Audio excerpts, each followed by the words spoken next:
চট্টগ্রাম শহরের ৯ নং উত্তর পাহাড়তলী ওয়ার্ডের গোলপাহাড় নামটা নিশ্চয়ই আপনারা অনেকবার শুনেছেন, কিন্তু জানেন কি ঠিক ওইখানকার মানুষের জনজীবন কেমন? আজ আমরা জানব সেই গল্পই। আর সাথে আছি আমি মিনহাজ। চট্টগ্রাম শহরের বুকে ৯ নং উত্তর পাহাড়তলী ওয়ার্ডের এক অনন্য জনপদ গোলপাহাড়। পূর্ব ফিরোজ শাহ কলোনির দক্ষিণ পাশে অবস্থিত এই পাহাড়টি ঘিরে আছে উঁচু নিচু টিলা আর সবুজে মোড়ানো প্রকৃতি। উত্তর ও পূর্ব দিকে ছড়িয়ে আছে পূর্ব ফিরোজ শাহ কলোনি আর কবিলাধাম আবাসিক এলাকা, যেন প্রকৃতি আর জনজীবনের এক নিবিড় মেলবন্ধন।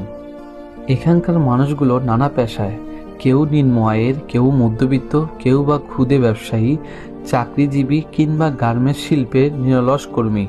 ভিন্ন ভিন্ন পেশায় এই মানুষগুলো মিলেমিশে গড়ে তুলেছে এক প্রাণবন্ত জনবসতি, যেখানে প্রতিদিন বেঁচে থাকে পরিশ্রম আর একতার গল্প। আর এই জনপদের হৃদয়ে দাঁড়িয়ে আছে এক প্রশান্তির ঠিকানা, গোলপাহাড় বায়তুল মামুর কেন্দ্রীয় জামে মসজিদ, যার আজানের দমনি প্রতিদিন ছড়িয়ে দেয় শান্তি আর আধ্যাত্মিকতা এক অনন্য পরশ। সবুজে পাহাড়, ছায়া ঘেরা টিলা আর মানুষের নিরন্তর প্রাণ চাঞ্চল্য, এই নিয়ে গোলপাহাড় চট্টগ্রামে এক জীবন্ত জনপদ।